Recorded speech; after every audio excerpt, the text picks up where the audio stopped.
आस्थाने के ऊपर ये बहाना 11वीं शरीफ भी है और नबी पाक के मीलाद का खूबसूरत प्रोग्राम भी है। अल्लाह ताला हम सब को ऐसी बाबरकत मजालिस और मजलसें और ज़िक्र खुदा और ज़िक्र मुस्तफ़ा की सआदत और तौफीक अता फरमाए। ये जो मजालिस ज़िक्र होती हैं, ये बज़ाहिर तो लोग देखते हैं कि चंद बंदे बैठे हैं, अल्लाह का ज़िक्र कर रहे हैं, ज़िक्र की मजलिस का एहतिमाम करते हैं।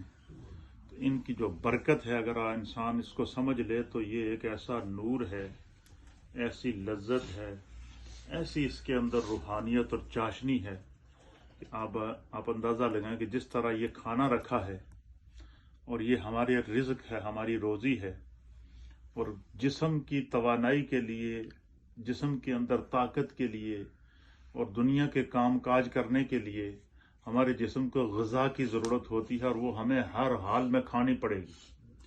और बसाव का तो ऐसा होता है कि मसलन अगर शुगर लो हो जाए तो फिर भी खाओ, तो हाई हो जाए तो उसके कंट्रोल का इंतज़ाम करो। इसी तरीके से मुख्तलिफ़ किस्म की बीमारियां हैं, उनकी ग़िज़ाएँ भी अलग रखी गई हैं, जिसको परहेज़ कहते हैं तिब के अंदर और डॉक्टरों की ज़बान में। इसी तरीके से जिस्म की ग़िज़ा जो है, ये उसके सामा हमारे सामने मौजूद हैं, लेकिन असल जो इंसान के अंदर जो चीज़ है ना, वो उसकी रूह है। वो क्या है?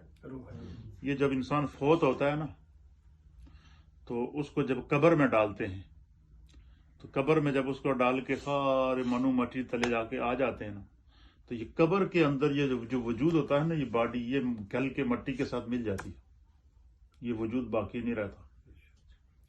लेकिन इंसान के अंदर जो रूह है वो कब्र में भी बाकी रहती है, वो हशर में भी बाकी रहती है, वो इस दुनिया में भी बाकी रहती है।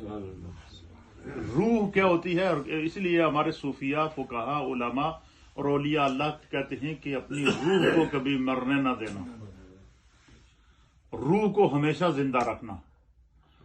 और हजरत मौलाना रूम रहमतुल्लाह अलैह फरमाते हैं कि मैं तुम्हें एक बड़ी प्यार पते की बात ना बताऊं कि जिस तरह जिस्म की ग़िज़ा ये रिज़्क है, इस तरह रूह की भी एक ग़िज़ा है। और बंदा अगर चाहे कि उसकी रूह हमेशा जिंदा रहे, हमेशा जिंदा रहे, तो फरमाया कि रूह की ग़िज़ा अल्लाह का जिक्र है, रूह की ग़िज़ा खुदा की तस्बीह है, वो रूह की ग़िज़ा नबी पाक सल्लल्लाहु अलैहि वसल्लम पर दुरूद और सलाम है, रूह की ग़िज़ा शरीयत के ऊपर कायम रहना है, रूह की ग़िज़ा हर उस काम से बचना है जिससे रसूलुल्लाह ने मना किया है, रूह की ग़िज़ा हर उस चीज पर कायम रहना है जिसके लिए अल्लाह के रसूल अलैहिस्सलातु वस्सलाम ने करने का हुक्म दिया।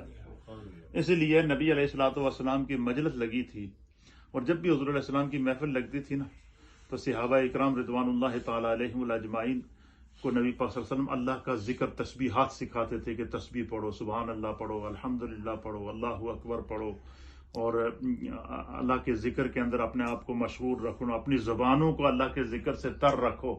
तो सहाबा इकराम नबी पाक की मजलिस में बैठे, वो अल्लाह के जिक्र के अंदर महव रहते थे। तो एक दिन एक सहाबी रसूल ने अर्ज किया कि या रसूल अल्लाह, या हबीब अल्लाह, हमारे माँ बाप आप पर कुर्बान हो जाएं, जब भी हम आपके पास आते हैं तो आप हमें खुदा के जिक्र पर लगा देते हैं, तो मल गनीमतो मजालिस जिक्र या रसूल अल्लाह, ये हदीस के अल्फाज हैं। मल गनीमतो मजालिस जिक्र या रसूल अल्लाह, या रसूल अल्लाह, ये जो जिक्र दियां मजलिसां हैं, इन्हां दा फायदा की है? उन्होंने सवाल किया कि जिक्र की मजलिस का फायदा क्या है? ये जो आप हमें जिक्र की मजलिस सजाकर अपने सामने बैठा देते हैं, खुद भी जिक्र करते हैं, हमें भी जिक्र कराते हैं, तो मल गनीमतो मजालिस जिक्र, इन जिक्र की मजलिसों का फायदा क्या है?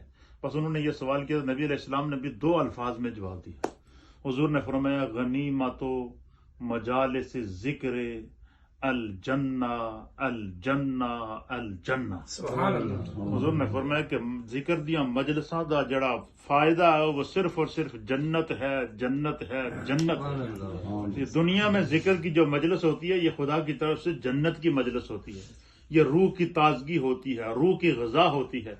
इसलिए मेरे दोस्त, जब भी कोई आपको देखिए, दुनिया में हम इस इंतजार में होते हैं कि हमारे किसी रिश्तेदार की कोई शादी हो, कोई फंक्शन हो, हम बड़े बन संवर के उसके अंदर जाएं, तैयार होके जाएं, अच्छा लिबास पहने, खानदान वाले देखें जी बड़ा जनाब बंदे ने बड़ा VIP सूट पहने है, VIP جوتے پہنے ہیں, بڑی جناب پوری فیملی دے نال شریک ہو. دیکھا ہر ایک فیملی, خاص طور پر اگر یہ چیزیں آپ نے دیکھی ہیں شادیوں کے فنکشن میں دیکھیں کہ ہر فیملی اس کی یہ خواہش ہوتی ہے کہ شادی کے ٹیبل پہ میں سارے کو چنگا لگاؤں. یہ گل ہے یا نہیں ہے؟ میری فیملی سب تو وکری نظر آوے, یہ بات ہوتی ہے یا نہیں ہے؟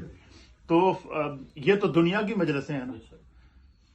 نبی علیہ الصلوۃ والسلام کی اس حدیث سے ہمیں سبق کیا ملتا ہے کہ دنیا میں جو بندہ ذکر کی مجلس سجاتا ہے وہ ذکر کی مجلس دنیا کی مجلس نہیں ہوتی ہے, وہ جنت کی مجلس ہوتی ہے. ہم دنیا کی مجلسوں میں جانے کے لیے تو اچھے لباس پہنیں, تیاریاں کریں تاکہ کوئی خاندان میں جگ آسائی نہ ہو, اور جب اللہ کے ذکر کی مجلس ہو تو ہم دعوت دیں پھر بھی لوگ نہیں آتے. ہم ان کو اعلانات